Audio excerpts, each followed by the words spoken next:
Thank you so much for joining us for CBN NewsWatch. I'm Ephraim Graham. Ahead today, Israeli Prime Minister Benjamin Netanyahu promising again they will attack the last Hamas stronghold in the city of Rafah as members of the coalition government warn their country's very existence is at stake. All of this as President Joe Biden once again criticizes Netanyahu for his handling of the war. Iran once again threatening Israel with retaliation after the strike in Syria, while analysts warn about the bigger danger from Iran, its nuclear program. Former President Donald Trump gaining support from some conservatives for his position on abortion, but also facing backlash from pro-life leaders. And our Studio 5 look at the new stage production of the Christian author C.S. Lewis's story, Prince Caspian. I'll bring you my report from the Museum of the Bible in Washington, D.C. All those stories and more are ahead today, right here on CBN NewsWatch. This is CBN NewsWatch. We begin this half hour with the deepening divide between the Biden administration and Israel, with President Biden leveling more strong criticism against Israeli Prime Minister Benjamin Netanyahu for his handling of the war with Hamas in Gaza. Even so, Israel is moving ahead with its plan to finish Hamas by invading their last stronghold in the city of Rafah to protect the future of the Jewish state. Julie Stahl brings us the story now. She's reporting from Jerusalem. President Biden told Univision that Netanyahu's handling of the war is a mistake. He also said Israel should call a ceasefire, but did not link it to the release of the hostages held by Hamas. What I'm calling for is for the Israelis to just call for a ceasefire, allow for the next 6-8 weeks total access to all food and medicine going into the country. Despite increasing pressure from its strongest ally, Israel continues its plan for an invasion of Rafah and the destruction of Hamas. We will complete the elimination of the Hamas battalions, including in Rafah. No force in the world will stop us. There are many forces trying to do this, but it will not help because this enemy, after what it has done, will not do this again. Netanyahu says Israel has set a date for the invasion. Despite reports that Israel's defense minister said there's no date, CBN News has learned that Yoav Gallant says that date is dependent on both humanitarian and operational preparations. And as world pressure mounts, members of the governing coalition repeat warnings Israel's existence is at stake if it doesn't defeat Hamas. Our friends from all around the world need to understand that any pressure on the state of Israel to stop the war is actually a pressure for to make Israel sign a suicide pact. On the legal front, there are accusations that Israel is committing genocide. On Capitol Hill, U.S. Senator Tom Cotton asked Defense Secretary Lloyd Austin about that charge. I want to address what the protesters raised earlier. Is Israel committing genocide in Gaza? Senator Cotton, we don't have any evidence of genocide being created. So that's a no. Israel's not committing genocide in Gaza. We don't have evidence of that. Down the street at the White House, family members of American hostages met with Vice President Kamala Harris. We have heard is that there is a deal on the table right now that all of the parties agree to and are willing to work with. We are waiting now, and the world waits for Hamas to get to yes. It is in their court. There is no reason not to move forward on this deal. The U.S. also urged Hamas to accept a serious offer on the table, but there are reports Hamas has already rejected that deal. Gil Hoffman, executive director of Honest Reporting, told CBN News with 133 hostages still in captivity, Israelis are praying for a Passover miracle. We are all praying, and we appreciate the prayers of Christian supporters of Israel around the world for our hostages to come home ahead of the Passover holiday, to be redeemed, to be with their families at the Passover Seder table. We need a miracle, and for that we need prayers. Julie Stahl, CBN News, Jerusalem. The Supreme Leader of Iran again promised today to retaliate against Israel after Iranian generals were killed in an attack on their consulate in Syria, including a top general who has reportedly supported terrorism. But the threat from Iran goes far beyond its backing of terrorist groups. Some say Tehran is using the war in Gaza as a distraction to develop its nuclear weapons program. CBN Middle East Bureau Chief Chris Mitchell has that story.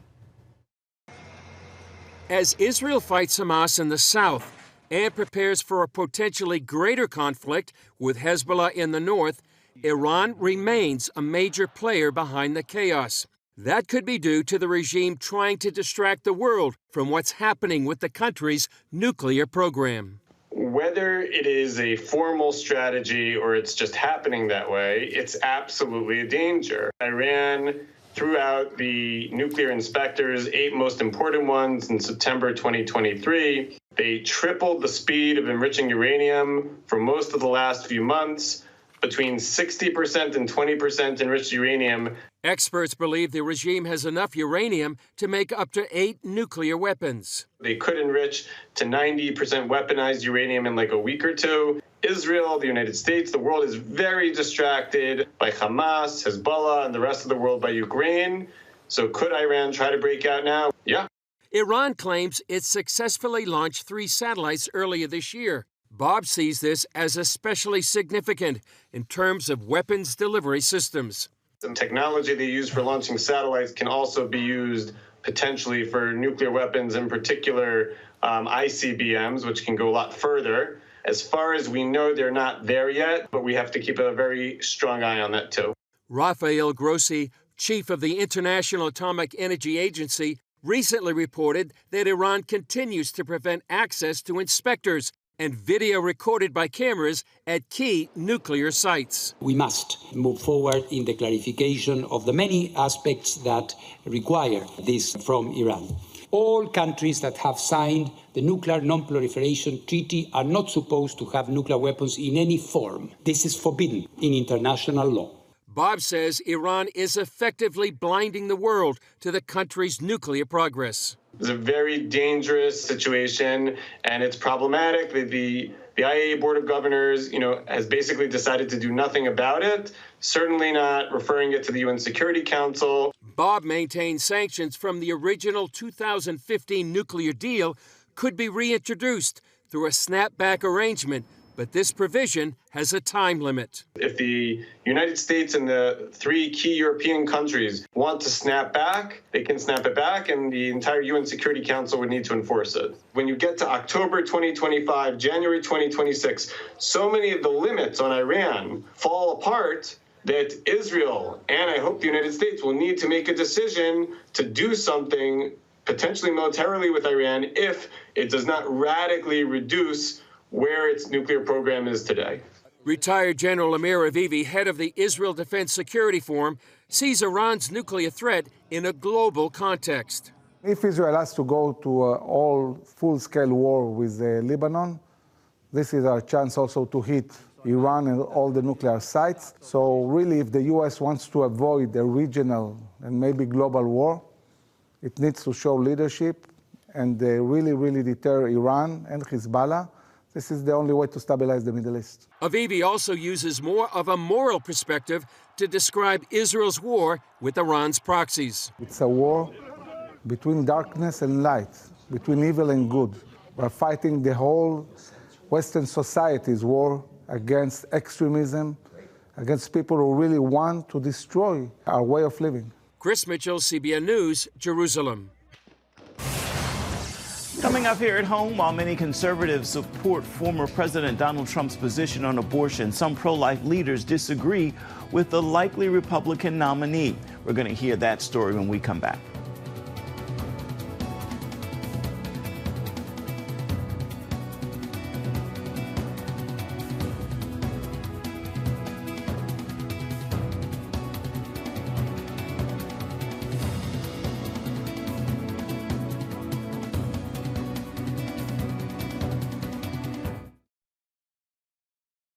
Get your daily quick start from CBN News. A quick read on the important news of the day delivered right to your inbox. Stay current on breaking news, politics, and entertainment. Go to quickstart.news and subscribe today. And Arizona State Supreme Court ruling on abortion Tuesday getting national attention. The court upholding an 1864 law banning nearly all abortions except to save the life of the mother. Until now, abortion has been legal in Arizona up to 15 weeks of pregnancy. The court saying because Roe v. Wade has been overturned, there is no federal law preventing Arizona from reinstating a Civil War-era law banning the procedure. The White House blasting the decision. We believe that women's lives are at stake across the country, and we're just not going to stop speaking out. And obviously, we're going to ask Congress to legislate and make Roe v. Wade the law of the land. The ban will not be enforced for 14 days and may only be temporary. Activists are working to put a measure on the November ballot that would allow abortions up to 24 weeks of pregnancy. With abortion being an issue in the presidential race, former President Donald Trump has faced backlash from pro-life groups over his position, which he announced this week on Truth Social, saying abortion limits should be left up to the states. Our Brody Carter has this report.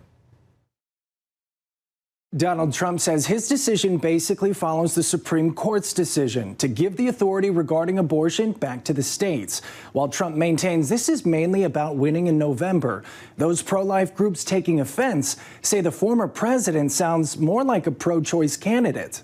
My view is now that we have abortion where everybody wanted it from a legal standpoint, the states will determine by vote or legislation or perhaps both, and whatever they decide must be the law of the land, in this case, the law of the state. And that was enough to spark controversy within the party on this volatile issue, because Trump stayed away from supporting any federal ban in favor of the states. I think people need to be very careful about the snake in the grass. Former Planned Parenthood director Abby Johnson, now a pro-life advocate, believes the former president is abandoning pro-life politics, comparing his words to those who support abortion. If women want to murder their babies, that's up to them. That's between them and their families, which is exactly what he said. Do what's right for your family and do what's right for yourself. Do what's right for your children. At the end of the day, it's all about will of the people. That's where we are right now, and that's what we want. Mike Pence called his former boss's decision a slap in the face to millions of pro-life Americans who voted for him. Because the truth is that this isn't a states' rights issue, this is a human rights issue. And regardless of whether you're born in Texas or California, you have human rights. Kelsey Pritchard of the Susan B. Anthony list tells CBN News they're disappointed Trump didn't specifically call for protections on babies in the womb after 15 weeks. I think it was a misstep for President Trump to take this position yesterday. At the same time, we recognize completely that President Trump was the most pro-life president that we've ever had. As the presidential election draws near, Trump is taking the stance that abortion bans are not popular with voters. Since the Supreme Court overturned Roe v. Wade, 7 states have held ballot initiatives, and the pro-life movement is yet to win. In November, Florida and possibly other states will put abortion to a vote. What we're seeing is general election Donald Trump. Publisher of Inside Elections and CBN News contributor Nathan Gonzalez told CBN's Faith Nation Trump is reaching outside the Republican base for votes. This is a position that he believes he needs to take in order to succeed and get elected to another term, and we're seeing the consequences of trying to play it both sides of the issue. Since the decision to give authority on abortion is now back in the state courts, more candidates will have to play politics on the issue. Gonzalez points out the Arizona State Supreme Court's decision Tuesday, approving a 160-year-old measure banning almost all abortions, put one Arizona representative in a squeeze. I'll give you one specific example. Congressman Juan Ciscomani of Arizona. When the Dobbs decision came down, he said it was a historic day. He was kind of celebrating with the rest of the Republican Party of the pro-life movement. When this Arizona Supreme Court decision came at the states' rights issue, he said it was a disaster because he is trying to win re-election in a competitive congressional district, and he realizes that while the traditionally pro-life position might be the best moral position, it is not a politically popular decision. It's a dilemma the Republican Party is struggling to address, and its candidates will have to carefully navigate as the 2024 election season goes forward. Brody Carter, CBN News. Shifting gears when we return with our report on a new onstage version of a well-known Christian story, Prince Caspian, by the famous author C.S. Lewis. We're going to have a behind-the-scenes report from the Museum of the Bible in Washington, D.C. That story's coming up right after this.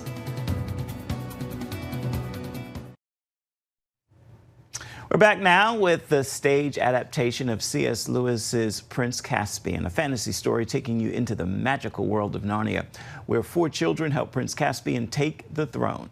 I traveled to the Museum of the Bible to get a behind-the-scenes look with some of the cast and crew, including the husband and wife team behind this project, who are also actors in the play.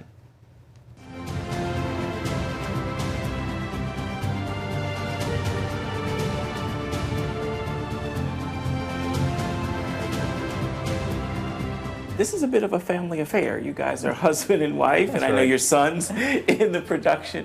How does this all work? Yeah, so it really began with my wife's parents. They were the ones that started the ministry back in 1971. So the Academy of Arts, our ministry, and then from that it's grown in multiple levels of multifacets of what we have now, of a college and conservatory, a film program, a number of different things, so we're very grateful for that. I think that's the philosophy that even growing up, we knew that we were included in the ministry.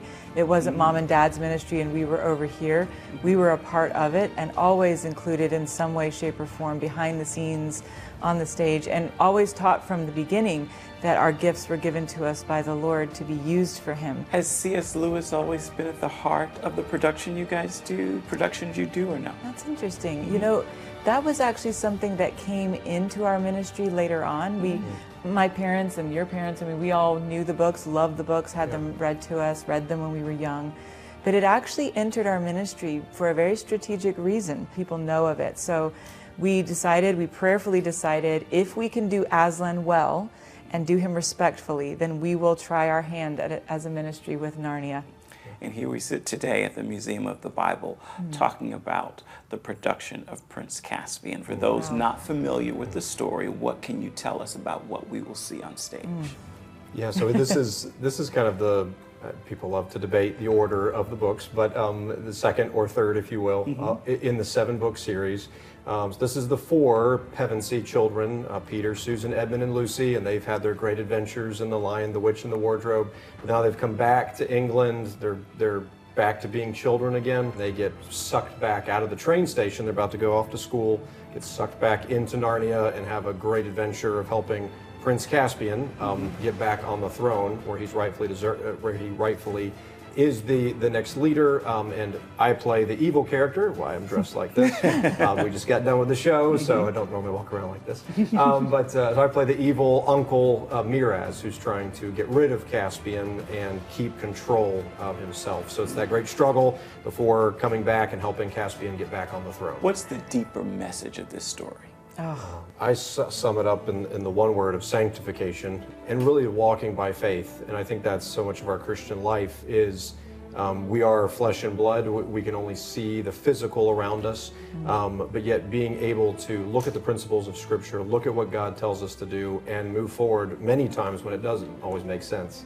And being willing to trust Him in the hardships. There's a lot of battles in this. There's a lot of fighting and struggle. And that's what our life can be a lot. It's just a lot of battles and fighting and struggle. But yet, Aslan, Christ is working behind the scenes. And I love that in this story. You see it at the end. Oh, He was doing that. Oh, He was working there. Oh, He was helping here. And we just didn't see it. And that message is so powerful. I had someone tell me the other day, they said, if anyone has any sensibilities, they will walk out of here overwhelmed with this message. We want to really also, we're praying that the Spirit of God will breathe on America and wake them up. Wake them up with His Spirit and remind them that He's coming back soon and that we've got to be ready. If you ever get an opportunity, which I imagine you do from time to time, to just look at the faces of the audience as this thing is unfolding, describe what that's like for you. What do you see? I saw a young man the other day in the battle when the bad guys were being destroyed. He lifted up his sword in the middle of the show and said, yes! And they were responding in the scene when Aslan is there and the other 3 Pevensies can't see him. A little boy down front said, but he's just right there. And that faith where he felt so involved in the story that he said, but he's right there, can't you see him? We all just were, I don't know, I've seen people raising their hand to worship, I've seen them crying. So that ignites our hearts and encourages us, it blesses us, because that's the Lord and His Spirit working. The Chronicles of Narnia, Prince Caspian, is playing now at the World Stage Theater at the Museum of the Bible. That's in Washington, D.C. It is running until April 27th. Be sure to join us this evening for an all-new edition of Studio 5. We're talking to the producer and director of the upcoming film, The Hopeful. It is the inspiring true story of a community coming together and learning the meaning of trusting in Jesus. Plus, television host and author Mando de la Vega talks with us about his life from gangster to grace. You can catch that on an all-new edition of Studio 5 tonight on the CBN News Channel. It begins at 8 Eastern. You can also watch it on the CBN News app, or you can watch it on YouTube. Coming up, hundreds of students at the University of Georgia get saved and baptized at an evangelistic outreach. We're going to bring you their story. It's coming up right after this.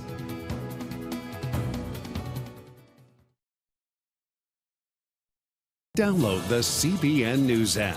One place for all of your news. Breaking news alerts. Watch CBN News Channel Live. CBN News, because truth matters. Get the CBN News app today. A move of God that hits several universities in the South continues. The most recent at the University of Georgia just days ago. 7,000 students turned out at the evangelistic event Unite Georgia.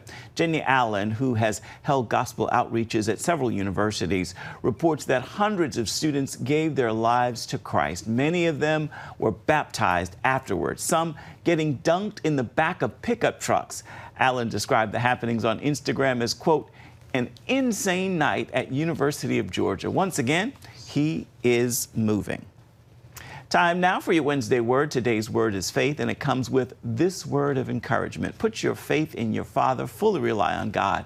He is the one who can never fail. With that truth, seek Him, trust Him. He will hear you. He will answer. With that, I wish you a wonderful Wednesday and a wonderful rest of the week. Well, that will do it for this edition of CBN NewsWatch. Remember, you can always find more of our programs on the CBN News Channel at any time, as well as online, cbnnews.com. We look forward to seeing you right back here same time tomorrow. Goodbye and God bless.